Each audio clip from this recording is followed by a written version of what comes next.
মিথুন রাশি, মিথুন লগ্ন, জেমিনাই সাইনের জাতক জাতিকাদের 2026 সালের ফেব্রুয়ারি মাস আপনাদের ক্ষেত্রে ঠিক কেমন অতিবাহিত হবে।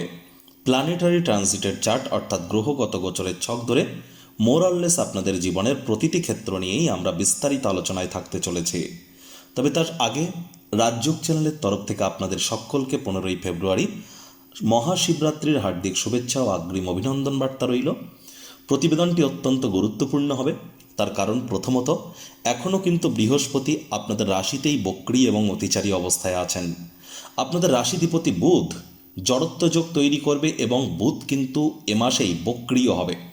লক্ষ্মীনারায়ণ যোগ, বুধাদিত্য যোগ, শুক্রাদিত্য যোগ একাধিক সংযোগ তো আমরা পরিলক্ষিত করছি। মঙ্গল উচ্চস্থও থাকছে। একই সাথে কিন্তু শনি কেন্দ্রীয় স্থানে তিনি নিজের নক্ষত্র উত্তর ভাদ্রপদে গোচর করে অত্যন্ত পাওয়ারফুল হয়েছেন।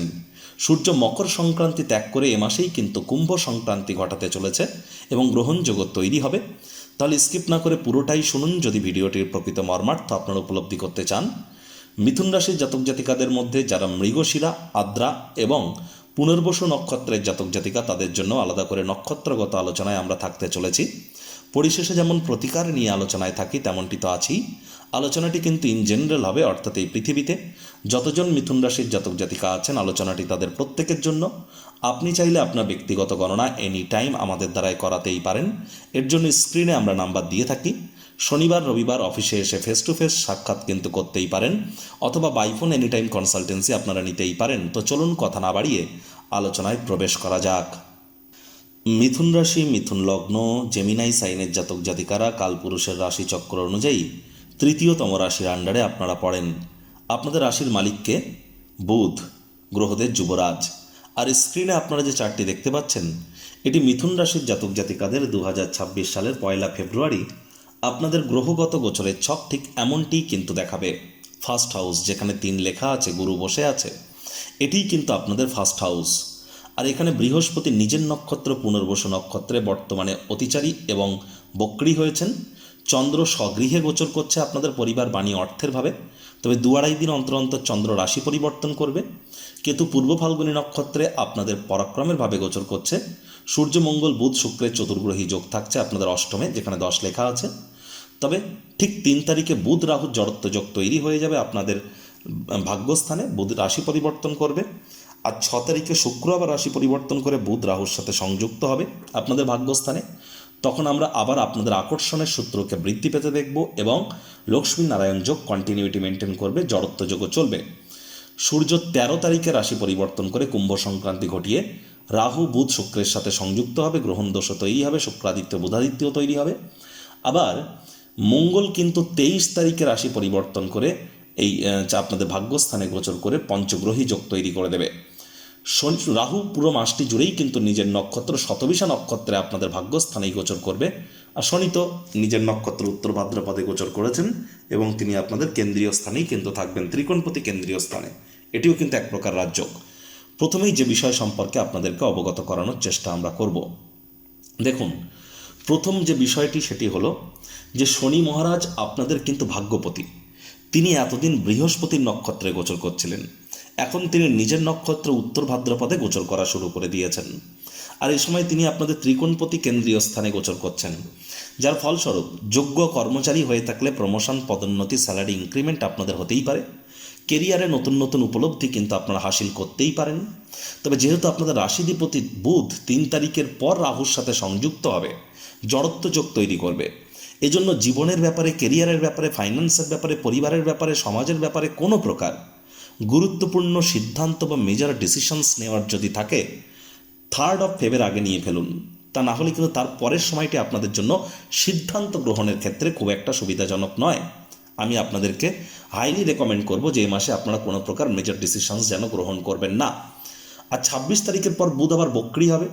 তাহলে স্টক মার্কেট, শেয়ার মার্কেট বা crypto market, commodity market, currency মার্কেটে যারা ট্রেডিং করছেন, সে ফিউচারে করুন, অপশানে করুন, ইন্ট্রাডে করুন, স্ক্যাল্পিং করুন, হেজিং করুন, শর্ট সেলিং করুন, ডাজেন্ট ম্যাটার, সুইং করুন, আপনাদেরকে কিন্তু অত্যন্ত প্রিকশন নিয়ে চলতে হবে 26 তারিখের পর।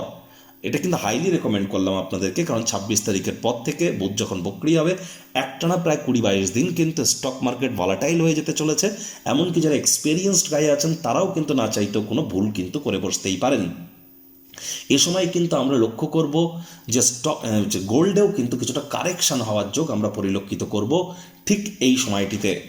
আর হ্যাঁ, এখানে একটি জিনিস কিন্তু আমরা দেখতে চলেছি যে কি মঙ্গল উচ্চস্থ আছে 23 তারিখ পর্যন্ত, কিন্তু কোথায়? অষ্টমভাবে। তাহলে যারা অকাল্ট ফিল্ড, জ্যোতিষচর্চা, গবেষণামূলক পড়াশোনা, পিএইচডি লেভেলের পড়াশোনা, বিদেশি ভাষা শিক্ষার চেষ্টা করছেন, তাদের জন্য সময় সুযোগ ভালো। আর গুরু বক্রী হলেও, অতিচারী হলেও, তিনি আপনাদের পার্টনারশিপ, সপ্তম ভাবের অধিপতি, পূর্ণ দৃষ্টি দিয়ে নিজের ঘরকে যেহেতু দেখছেন, একটি জিনিস তো স্পষ্ট, অবিবাহিত যারা আছেন তাদের বিয়ের যোগ কিন্তু তৈরি হচ্ছে, বা আপনাদের ক্ষেত্রে এ সময় দ্বিতীয় সন্তান সন্ততি বা প্রথম সন্তান সন্ততি প্রাপ্তির জন্যও কিন্তু সময় সুযোগ বেটার পরিগণিত হচ্ছে।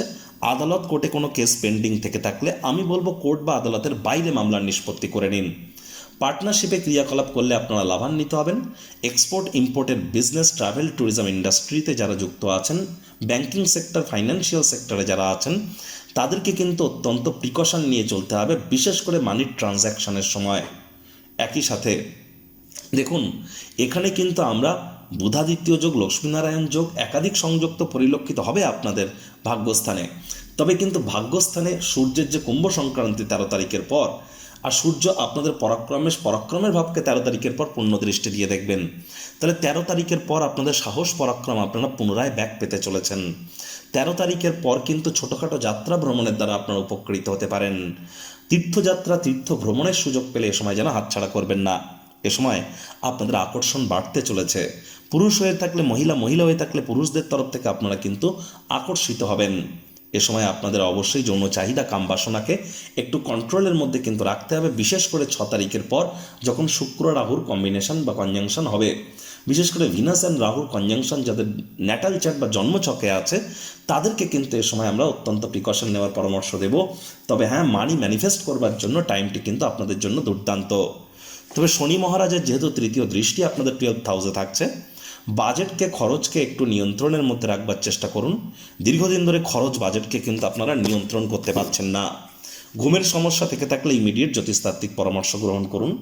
যাদের অতিরিক্ত মাথার হেয়ার ফল হচ্ছে, স্কিন ড্রাই হচ্ছে, টাইম বাউন্ডিং হয়ে চলতে পারছেন না, বুঝতে হবে জন্মছকে শনি দুর্বল। যাদের চোখের, ত্বকের বা দাঁতের সমস্যা আছে, তাদের বুঝতে হবে জন্মছকে রাহু দুর্বল। তাহলে ইমিডিয়েট জ্যোতিষতাত্ত্বিক পরামর্শ তো আপনাদের গ্রহণ করাই উচিত।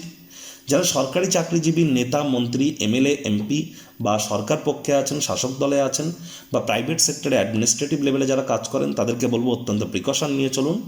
আপনাদের কিন্তু চরিত্রে দাগ লাগানোর চেষ্টা কিন্তু এ সময় হতেই পারে, আপনাদেরকে কলঙ্কিত করার চেষ্টা হতেই পারে। চোখ কান খোলা রেখে আপনাদেরকে কিন্তু এ সময় এগিয়ে যেতে হবে। আপনাদের ক্ষেত্রে আমরা অবশ্যই যে জিনিসটি পরিলক্ষিত করছি, দেখুন, শ্বশুরবাড়ির তরফ থেকে কিন্তু অনেকে উপকৃত হতে পারেন, শ্বশুর মশাইয়ের তরফ থেকে উপকৃত হতে পারেন। তবে পিতা মাতা দুজনেরই, বিশেষ করে মায়ের শরীর স্বাস্থ্যের দিকে খুব খেয়াল রাখুন। মায়ের সাথে সম্পর্কের দিকে নজর দিন, মায়ের কর্মের দিকে নজর দিন। কোনো জমি, বাড়ি, গাড়ি এ সময় যেন ক্রয় করবেন না। সেকেন্ড হ্যান্ড কোনো জিনিস তো মোটেই ক্রয় করবেন না। রোগশোক দেখা দিলে ইমিডিয়েট চিকিৎসকের পরামর্শ নিন। নিজে থেকে যেন মেডিসিন কিনে খেতে যাবেন না, মেডিসিনের উপরে নির্ভরশীলতা কিন্তু বেড়ে যাবে। আর মাসের সেকেন্ড হাফে কিন্তু সূর্য রাহুর নক্ষত্র শতবিশা নক্ষত্রে গোচর করে যাবে, এবং সূর্য কিন্তু তখন কুম্ভ সংক্রান্তি ঘটিয়ে রাহুর সঙ্গেই গ্রহণযোগে থাকবে। তাহলে হাইলি রেকমেন্ড করছি আপনাদেরকে 13 তারিখের পর যারা বিশেষ করে পলিটিশিয়ান, সরকারি চাকরিজীবী, লিডারশিপ কোয়ালিটিস যাদের ক্ষেত্রে অত্যন্ত গুরুত্বপূর্ণ, তাদের ক্ষেত্রে কিন্তু সব কিছু ম্যানেজ করতে একটু প্রবলেম হতেই পারে। আগে থেকে কনসালটেন্সি আপনারা গ্রহণ করুন। আর যারা মৃগশিরা নক্ষত্রের জাতক জাতিকা, তাদের ক্ষেত্রে বলবো চেষ্টা করতে হবে আপনাদেরকে যতটা সম্ভব পরিবার পরিজনদের সাথে ডমিনেটিং নেচারের না হওয়া যায়। আপনাদের আর্থিক মুনাফার মাত্রা, লাভের মাত্রা অবশ্যই মাসের ফার্স্ট হাফে কিন্তু বাড়তে চলেছে, কারণ মঙ্গল আপনাদের লাভভাবের মালিক, লাভভাবকে কিন্তু চতুর্থ দৃষ্টি দিয়ে দেখবে। মৃগশিরা নক্ষত্রের জাতক জাতিকা, আপনাদের ক্ষেত্রে আর্থিক মুনাফা বাড়তে চলেছে, আয় ইনকাম বাড়তে চলেছে, কনফিডেন্সও আপনাদের মধ্যে গ্রো করার যোগ্য কিন্তু আমরা পরিলক্ষিত করছি। আদ্রা নক্ষত্রের জাতক জাতিকাদের ক্ষেত্রে এ সময় কিন্তু আপনাদের অবশ্যই হার্ডওয়ার্ক, কঠোর কায়িক পরিশ্রম করতে হবে। হার্ডওয়ার্কের কোনো বিকল্প কিন্তু আমরা এ সময় পরিলক্ষিত করছি না। ইলিউশন কাজ করতে পারে, বাইরের খাদ্য খাবার খেলেই পেটের সমস্যা, বদহজম দেখা দিতে পারে। প্রেমের জীবনে, ভালোবাসার মানুষের চরিত্র নিয়ে সন্দেহবাতিক হবেন না। পুনর্বসু নক্ষত্রের জাতক জাতিকাদের মধ্যে যারা শিক্ষার্থী, বিদ্যার্থী আছেন, তাদের জন্য সময় সুযোগ ভালো। যারা অবিবাহিত আছেন, তাদের বিবাহের যোগ তৈরি হবে। সন্তান সন্ততি ডেলিভারি বা গর্ভধারণ করবার জন্যও সময় ভালো, তবে এ সময় কিন্তু মস্তিষ্ক বিগড়ে যেতে পারে, আপনাদের মধ্যে আলসেমি ভাব কাজ করতে পারে, আপনাকে বদনামে ভাগিদারি করার চেষ্টাও কিন্তু এ সময় হতে পারে আশপাশের থেকে। অবশ্যই আপনাদেরকে নজর কিন্তু প্রদান করে চলতে হবে। একই সাথে আপনাদেরকে এও বলবো যে দেখুন, আপনারা যদি চান তাহলে কিন্তু অবশ্যই এই মাসটিকে আপনাদের ফরেই আনতে পারেন, কারণ বুধ তো আপনাদের রাশিধিপতি, সে তো বক্রি হবে 26 তারিখে। তার আগে পর্যন্ত তো বুধ ফেভারেবল পজিশনে থাকছে। শুধুমাত্র কোনো প্রকার বড় ধরনের সিদ্ধান্ত যেন গ্রহণ করবেন না, আর কোনো সিদ্ধান্ত যদি নিতান্তই গ্রহণ করতে হয় গুরুজন বিশেষজ্ঞদের কাছ থেকে পরামর্শ নিয়ে তারপর আপনারা এগিয়ে যান। প্রতিকার স্বরূপ আলোচনা করতে গিয়ে আপনাদেরকে বলবো, স্ক্রিনে আপনারা দেখতে পাচ্ছেন বৃহস্পতির বীজ মন্ত্র ওম গ্রাং গ্রিং গ্রং স গুরাবে নমঃ। সকাল দুপুর সন্ধ্যা 3 বেলায় এটি 108 বার জপ করুন। কারণ বৃহস্পতি বর্তমানে বক্রি, এটা বড় কথা নয়। 11ই মার্চ তো বৃহস্পতি মার্গী হয়ে যাবে, কিন্তু 7.5 বছর বৃহস্পতি তো অতিচারী আছে না। আর বৃহস্পতি আপনাদের সপ্তমপতি, আপনাদের দশমপতি, অর্থাৎ কর্মপতি এবং পার্টনারশিপ হাউসের লর্ড। তাহলে অবশ্যই বৃহস্পতির নাম জপ ধ্যান আরাধনা খুব করুন। যারা দীক্ষা নেননি ইমিডিয়েট দীক্ষা নিন। বৃহস্পতিবার করে সাত্ত্বিক জীবনযাপন গ্রহণ করুন। বাড়ির উত্তর পূর্ব কোণে তামার, পিতলের, মাটির বা কাঁচের পাত্রে জল রাখুন, রেগুলার চেঞ্জ করে দিন। মাথায় রাখবেন শনি মহারাজ কিন্তু আপনাদের কর্মফলদাতা। তাহলে এই তাবিজ কবচ মাদুলি পাথর এগুলি পরে কিন্তু কোনো লাভ হবে না, কারণ আপনার ভাগ্যপতি শনি মহারাজ কর্মফলদাতা। ভাগ্যের মজবুতি তো শনির কৃপায় হবে, আর তিনি তো কর্মফলদাতা। তাহলে কর্ম না করে এই তাবিজ কবচ মাদুলি পাথর জেমস্টোন পরে কিন্তু কোনো লাভ হবে না। চেষ্টা করুন হাইজিন মেনটেন করে চলবার। লেবার সম্প্রদায়, শ্রমিক সম্প্রদায়, বয়োজ্যেষ্ঠদের সাথে সুসম্পর্ক বজায় রাখুন। পিঁপড়েদেরকে যেন মারবেন না। ওয়াশরুমটিকে সবসময় পরিষ্কার পরিচ্ছন্নতা বজায় রাখার চেষ্টা করুন। হনুমানজির নাম জপ ধ্যান আরাধনা করুন। গণেশজির নাম জপ ধ্যান আরাধনা করুন। পিতার সাথে সুসম্পর্ক বজায় রাখুন। তো বন্ধুরা, প্রতিবেদনটি আপনাদের ঠিক কেমন লাগলো, আপনাদের সুচিন্তিত মতামত আশা করি আপনারা নিচের কমেন্ট বক্সে লিখে জানাবেন। ভালো লাগলে একটু লাইক করতে ভুলবেন না। এই আশা রেখে আমি আমার বাণীকে এখানেই বিরাম প্রদান করছি। সংসারে অশান্তি, প্রেমে বাধা বা বিবাহে অনিশ্চয়তা, ব্যবসাতে ক্ষতি বা চাকরিতে ডামাডোল, অসুস্থতা, দুঃখ, দারিদ্রতা থেকে কিছুতেই রেহাই মিলছে না, পরীক্ষায় ফেল, তাহলে আর দেরি কেন? জীবনের যাবতীয় সমস্যার সমাধান করব আমরা। বাস্তুশাস্ত্র, সংখ্যাতত্ত্ববিদ্যা, লাল কিতাব, বৈদিক জ্যোতিষশাস্ত্র, কৃষ্ণমূর্তি প্রভৃতি পদ্ধতিতে জন্মছক বিচার করা হয়। প্রয়োজন অনুভব করলে স্ক্রিনে ফ্ল্যাশ হওয়া নম্বরে যোগাযোগ করতেই পারেন।